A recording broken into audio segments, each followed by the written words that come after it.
আজকে আমরা শিখব কিভাবে সহজে ভার্বের প্রকারভেদগুলো মনে রাখা যায়। কেননা ভার্বের প্রকারভেদ অনেকগুলো এবং কোনটার পরে কোনটা আসে সেটা অনেক সময় বোঝা মুশকিল হয়ে পড়ে।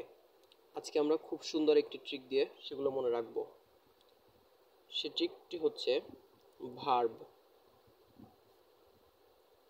এই ভার্বকে আমরা মনে করব একটা শিশু বাচ্চা। যদিও ভার্ব অনেক কঠিন, তবুও আমরা মনে করব এটা একটি শিশু বাচ্চা। সেক্ষেত্রে ভার্ব ফোন করবে। ভার্ব হচ্ছে ফোন করবে। কাকে ফোন করবে? ফোন করবে তার বাবাকে, এবং সে ফোনে বলবে পাপা, পি এ, পাপা। আচ্ছা, পাপাকে সে বলবে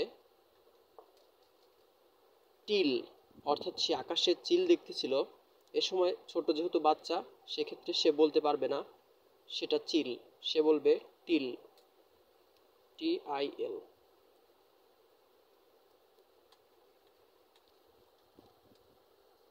সো ডিয়ার লার্নার্স, আমরা এইটুকুর মধ্যেই ভার্বের সকল প্রকারভেদ শিখে ফেলছি। আমি গল্পটি আবার সংক্ষেপে বলছি। ভার্ব হচ্ছে একটি শিশু বাচ্চা, সে ফোন করবে, FN ফোন। সে তার কোথায় ফোন করবে? তার বাবার কাছে, সেটাকে আমি লিখছি পাপা, এখানে PA পা। এরপর সে তার বাবাকে বলবে যে আকাশে সে কি দেখছে? চিল। সে চিল না বলে সেটা বলবে টিল, TIL, টিল। এখন আমরা খুব সহজেই বুঝতে পারবো এখানে ভার্বের প্রথম প্রকারভেদ হচ্ছে দুইটা, একটা হচ্ছে ফাইনাইট ভার্ব আর একটা হচ্ছে নন ফাইনাইট ভার্ব। এরপরে ফাইনাইট ভার্ব দুই প্রকার, একটা হচ্ছে প্রিন্সিপাল ভার্ব, একটা হচ্ছে অক্সিলারি ভার্ব। এরপরে অক্সিলারি ভার্ব হচ্ছে প্রিন্সিপাল ভার্ব হচ্ছে তিন প্রকার, সেটা হচ্ছে ট্রানজিটিভ ভার্ব, ইনট্রানজিটিভ ভার্ব এবং লিঙ্কিং ভার্ব। তো এখন আসো আমরা খুব সহজেই এগুলো কোনটা কি, কিভাবে কাজ করে সেগুলো মনে রাখবো। এটা হচ্ছে নন ফাইনাইট ভার্ব। আমরা এইগুলোর কাজ আগে শেষ করব। নন ফাইনাইট ভার্ব,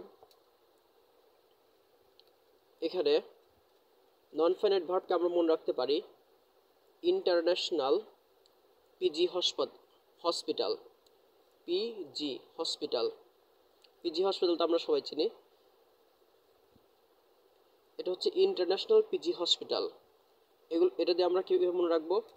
আইতে হচ্ছে ইনফিনিটিভ,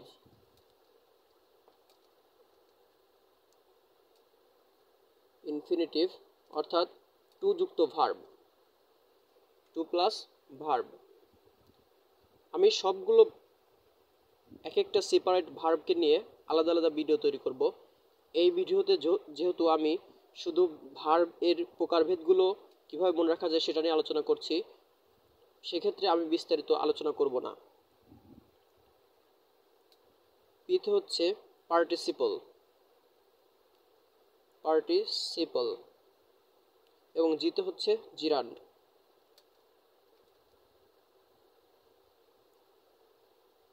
জিতে হচ্ছে জিরান্ড। তাহলে সেক্ষেত্রে আমরা পার্টিসিপল হচ্ছে যেটা নাউন অ্যাডজেক্টিভ প্লাস ভার্বের কাজ করে, একই সাথে অ্যাডজেক্টিভ এবং ভার্বের কাজ করে, সেটা হচ্ছে পার্টিসিপল। এটা হচ্ছে আইএনজি যুক্ত ভার্ব, ভার্ব প্লাস আইএনজি থাকবে, ভার্ব প্লাস আইএনজি, এবং কাজ করবে কার? অ্যাডজেক্টিভের। ভার্বের কাজ তো করবেই, সেক্ষেত্রে অ্যাডজেক্টিভের কাজও করবে সাথে সাথে। এটা হচ্ছে জিরান্ড। জিরান্ড হচ্ছে ভার্ব প্লাস আইএনজি, এই দুইটাই ভার্ব প্লাস আইএনজি, তবে সেক্ষেত্রে পার্টিসিপল হচ্ছে অ্যাডজেক্টিভ এবং জিরান্ড হচ্ছে নাউনের কাজ করবে। তো নন ফাইনাইট ভার্ব এটুকুই শিখে রাখলাম। ইনশাল্লাহ পরবর্তীতে আবার নন ফাইনাইট ভার্ব নিয়ে আলোচনা হবে। এরপর আসি অক্সিলারি ভার্ব। অক্সিলারি ভার্ব হচ্ছে তিন প্রকার। Primary auxiliary verb, primary auxiliary verb হচ্ছে যেগুলোকে দেখতেই অক্সিলারি ভার্ব, এম, ইজ, আর, এগুলো আমরা সবাই জানি। ওয়াজ, ওয়ার, এগুলো হচ্ছে প্রাইমারি অক্সিলারি ভার্ব। এবং দ্বিতীয়টা হচ্ছে modal auxiliary verb, modal auxiliary verb. সেগুলো হচ্ছে শ্যাল, আমি মুখে বলছি shall, should, will, would, can, could, may, might এবং মাস্ট। এগুলো হচ্ছে modal auxiliary verb.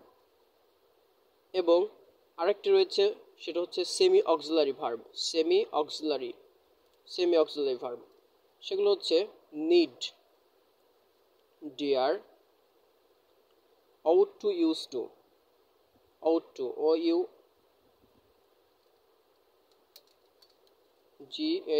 ought to, used to। আচ্ছা, এগুলো হচ্ছে সেমি অক্সিলারি ভার্ব, অর্থাৎ একই সাথে এরা অক্সিলারি ভার্ব এবং কখনো কখনো প্রিন্সিপাল ভার্বের কাজ করে। ইনশাল্লাহ এগুলো নিয়েও বিস্তারিত আলোচনা করা হবে অন্য কোনো একটি ভিডিওতে। এরপরে আমরা চলে আসি ফাইনাইট ভার্ব। ফাইনাইট ভার্ব এর প্রকারভেদ হচ্ছে প্রিন্সিপাল ভার্বের প্রকারভেদ হচ্ছে এই তিনটা: ট্রানজিটিভ ভার্ব, ইনট্রানজিটিভ ভার্ব এবং লিঙ্কিং ভার্ব। ট্রানজিটিভ ভার্বকে আমরা এরকম মনে রাখবো: টেনে তোলার লোক আছে, টেনে তোলার লোক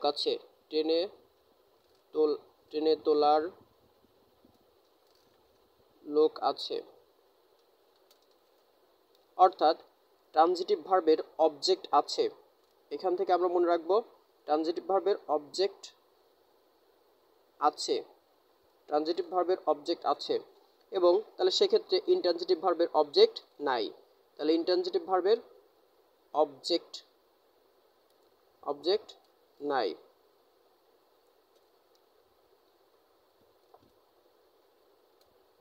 এবং লিঙ্কিং ভার্বের কমপ্লিমেন্ট থাকে।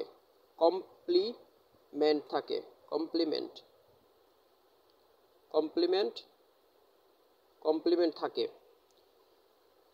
তো আমরা এখান থেকে খুব সহজেই ভার্বের সকল প্রকারভেদ জেনে ফেললাম, এবং ভার্বের আরও অনেকগুলো বিশেষ প্রকারভেদ আছে, সেগুলো পরবর্তী কোনো ভিডিওতে জানব। আমি এই ভিডিওতে চেষ্টা করেছি ভার্বের প্রকারভেদগুলো কিভাবে সহজে মনে রাখা যায় এবং পরীক্ষায় আসলে কিভাবে আমরা সহজেই বুঝতে পারি যে কোনটা কোন প্রকারভেদের মধ্যে পড়ে, এবং ভার্বের বেসিক টুক আমরা এই ভিডিওতে শেখার চেষ্টা করেছি। তো আমাদের সাথে থাকুন পরবর্তী ভিডিওতে। ইনশাল্লাহ ভার্বের সকল প্রকারভেদ এবং পার্টস অফ স্পিচের সকল পার্টসগুলো কিভাবে সহজে মনে রাখা যায় সেগুলো নিয়ে হাজির হব ইনশাল্লাহ। আজ এ পর্যন্তই। ধন্যবাদ। আসসালামু আলাইকুম।